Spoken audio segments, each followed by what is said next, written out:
that you're happy with, then we're going to work to lower your premiums by $2,500 per family per year by working with your employers with what's called a catastrophic reinsurance plan. It essentially provides your employers a backstop so that their exposure on premiums is not as high. If you don't have health care, we're going to set up a plan similar to the plan I have as a member of Congress. A big pool that you can buy into. Anybody will be able to, small business owners, self-employed people, you name it, you will be able to buy into this plan. If you can't afford it, we will subsidize you. There will not be a single American who will not be able to get health care through this plan. All right? We will make sure it is affordable. Now, we're also going to emphasize cost savings in this plan by putting more money into prevention services. Screenings, regular checkups, primary care doctors, so that you don't have children who are going to the emergency room for treatable illnesses like asthma. So that we're reducing obesity and diabetes rates. All those things can help us save money over the long term. But you point out that one of the areas that people really need help on right now are mental health services that have been badly undercovered in current insurance plans. And we've got to, first of all, crack down on insurers who are not doing the right thing when it comes to mental health services. That's why I want to pass something called the Mental Health Parity Bill that says you should cover severe depression the same way you'd cover a broken arm. I mean, when somebody's got, those make a big difference. And under this plan, we will also have mental health parity under this plan. Now, let me describe part of the reason this is so important. We actually spend huge amounts of money on undiagnosed mental health care because homeless people cost us in law enforcement and jail space and medical costs when they go to the emergency room. Children who are undiagnosed end up doing poor in school, and they end up causing problems in the classroom, end up being delinquent. You've got, our prisons are full of people who have mental health problems that were undiagnosed and that we're paying for. So we're being penny wise and pound foolish when we don't take mental health more seriously. One last point I want to make, this is especially important when it comes to our veterans. There is a reason why our veterans are 7 times more likely to be homeless than non-veterans, because nobody is giving them the mental health screening they need for post-traumatic stress disorder. Every single person who has served should be screened and get the mental health services they deserve. All right. That's a woman's story. All right. Young lady right here. There we go. I'm going to let you use my microphone. Hold on.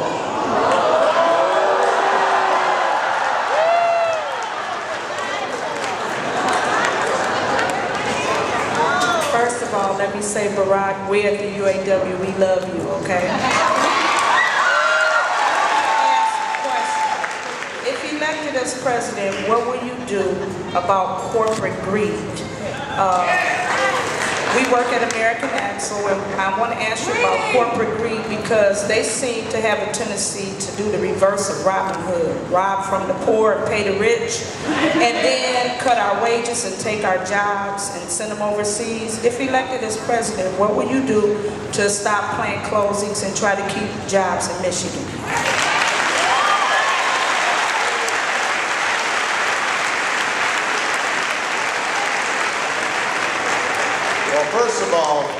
First of all, I just want you to know that you and all the workers at American Axle, we are rooting for you. I'm foursquare behind you. And we are doing everything we can to bring about a fair settlement in that situation. Look, remember what I said earlier. We are in a more competitive economic environment today. That's just the truth. And so, we're not going to be able to just draw a moat around the United States and prevent other countries from competing. And that means that our companies have to be more competitive and have to retool and re-engineer themselves. But when we see our companies retool, we want to make sure that everybody is sacrificing and everybody's benefiting. That the burdens and the benefits of this new economy are spread evenly to everybody. And that's not what's been happening over the last 7-8 years. It hasn't been an even split.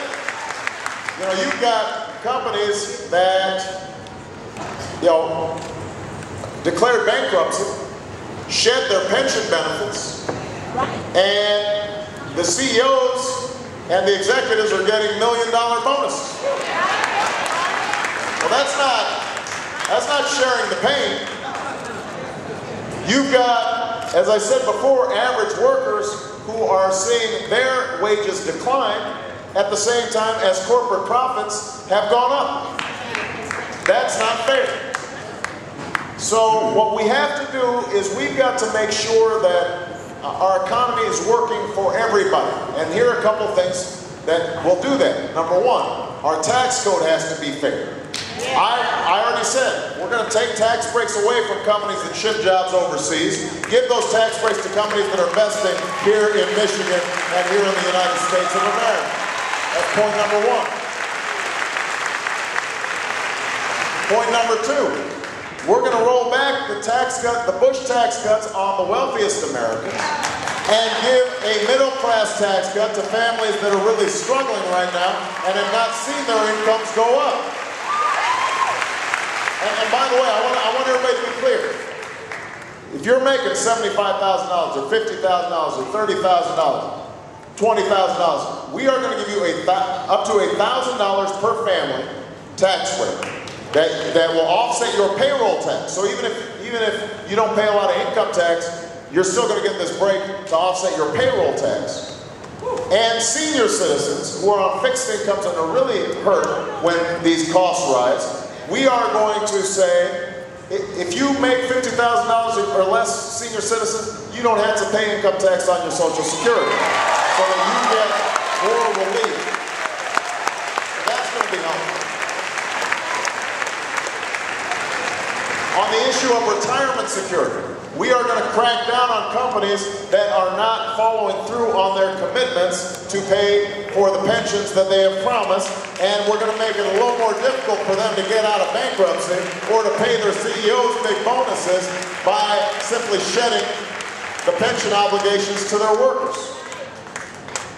And the other thing we've got to do is we've got to make our labor laws a little more conducive to allowing workers who want to get organized to organize. You know,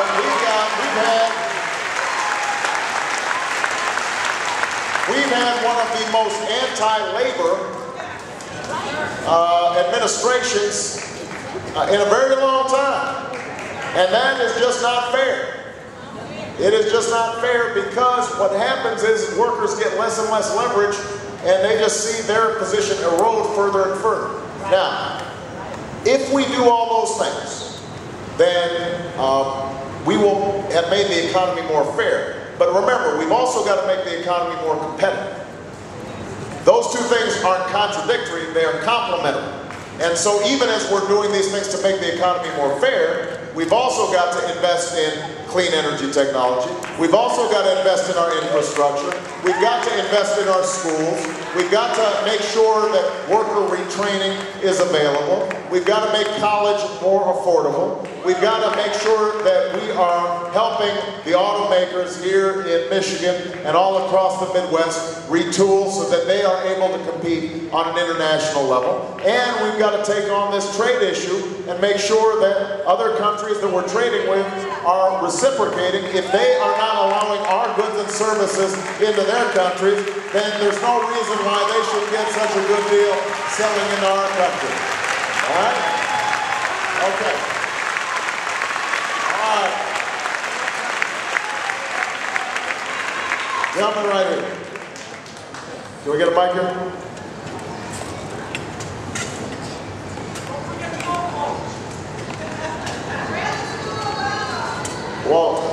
you know, they look old. They don't look that old. 98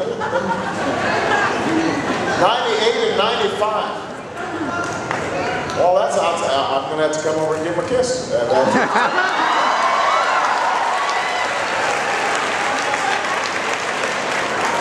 ahead. First of all, Senator, thank you for being here. It's good to see you in Michigan. My question relates to the cost of college. I just finished my senior year at Oakland University, right now this year. During our senior year, tuition went up over almost 14%, and that was in addition to 10% the year before and increases before. You mentioned a national service initiative with a credit for national service to college, and I applaud that. But with the cost of living increasing and everything else, I was wondering what else you have planned, because, well, a national service initiative would be great, it may not be enough. Well, it's a great question. Let me describe the steps that I think we can take. First of all, I want to expand the Pell Grant program that helps those who need it most get to college. And by the way, there was an article today showing how a lot of banks are no longer providing loans to folks who are going to community colleges, and that is a major step for people to get into the job market or to go on to four-year universities. And for us to abandon young people who want to use community colleges, I think is a huge mistake. The Pell Grant is important. We're going to expand both the amount of a Pell Grant and the number of people that are eligible for the Pell Grant. That's point number one.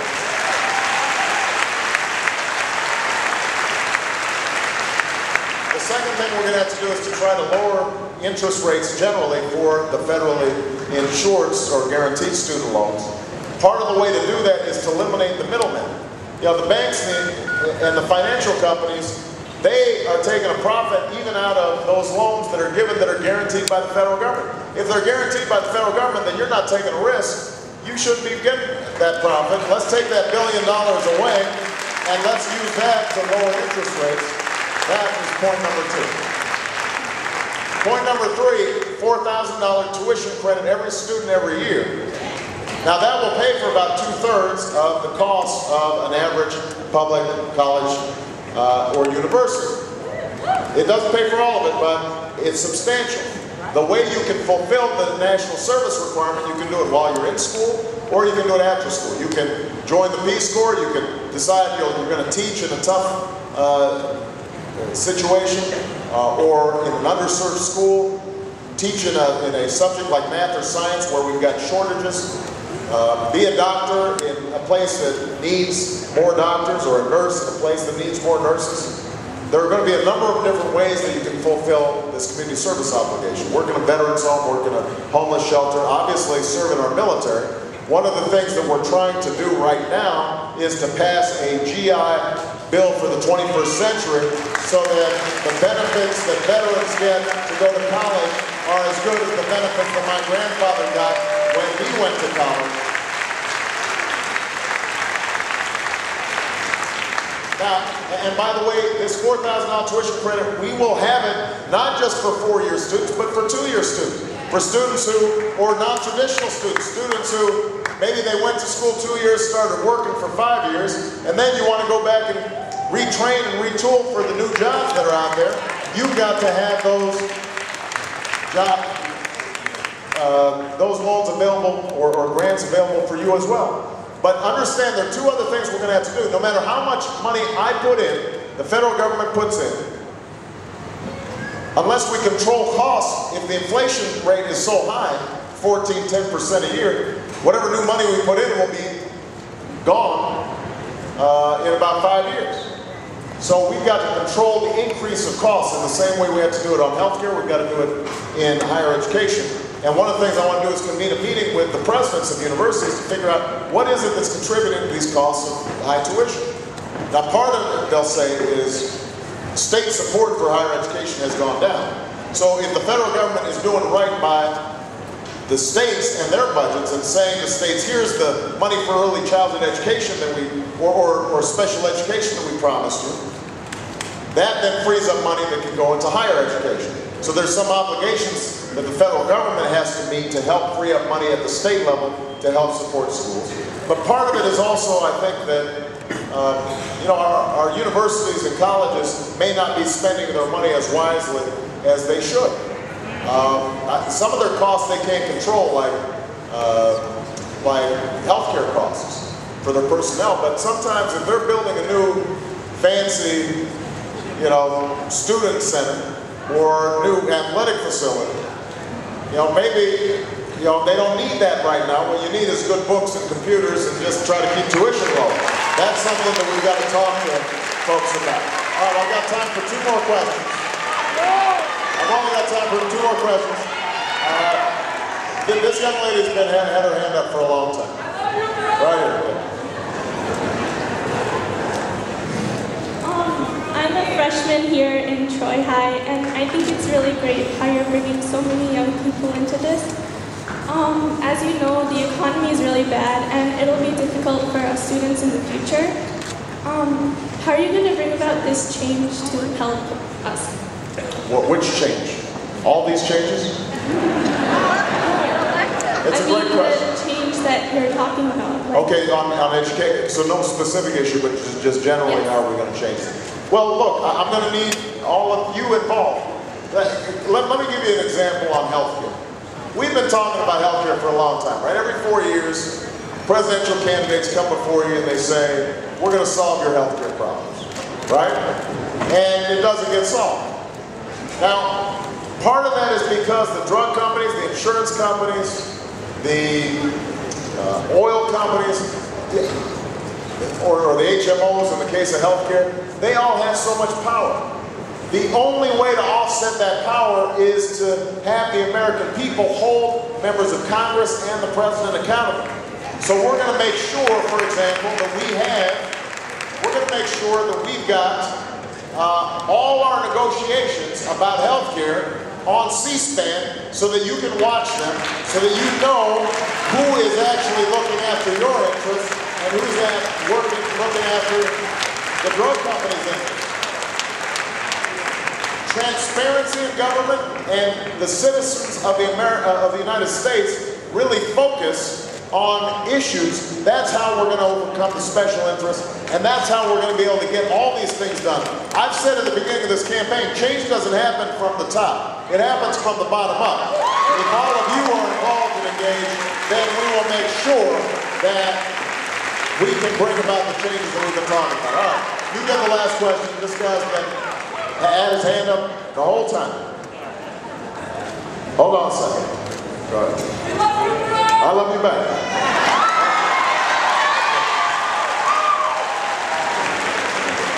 Well, first of all, I want to say thank you so much for coming to Michigan.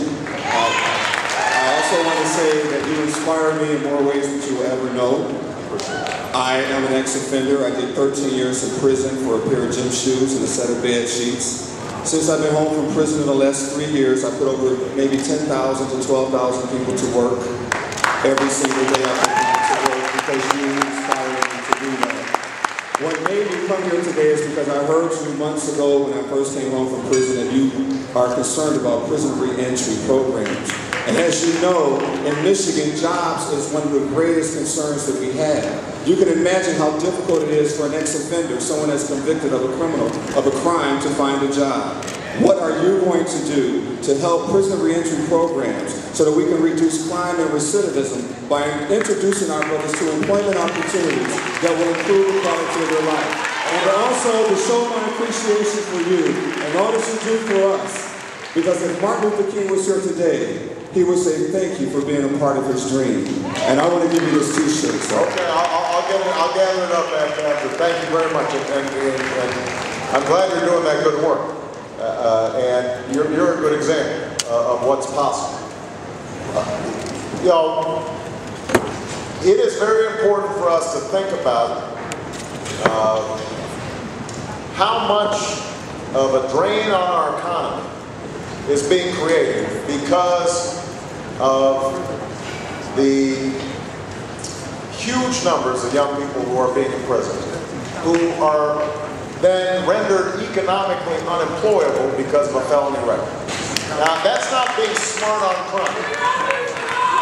I hear you. I appreciate it. Now, if somebody commits a violent act, they have to be punished. And I have no patience with violent crime. I really don't. I think that communities are terrorized by violent crime, and when people resort to violence, they have to pay the price. I also think, though, that we've got a huge prison population that is being created in part because of nonviolent drug offenses. And if we're going to be smart on crime, then we've got to think about, first of all, are there ways that we can keep people out of trouble in the first place? That's right. What are we doing in terms of education and prevention programs for our kids? Have we set up enough after-school programs so that they have something to do after school? Do we have summer jobs programs for our young people so that they can get on the right track? Are we working with our high schools to set up apprenticeship programs and mentorship programs to give kids a sense of direction in their lives? If somebody is a first-time nonviolent drug offender, are we thinking about things like drug courts that give them treatment and supervision as opposed to sending them into a jail that gives them an advanced degree in criminality? Right? That's not being soft on crime, that's being smart on crime. Trying to steer people away from crime. Now, once somebody has committed a crime, then they have to pay the penalty. And we should be tough on them. But we're not being tough on it when you've got prisoners who are illiterate and we decide we're going to cut funding for education programs inside the prison so that they can get literate and potentially get a job. That's not being tough, that's being stupid when it comes to crime. We should want to have transition programs when somebody's been released and they've served their time to help give them some job skills, to help them stabilize themselves, to help them stay drug-free or substance-free, and to then work with employers who are going to need more workers in certain industries. Potentially the government can serve as a sponsor for these individuals working for private employers.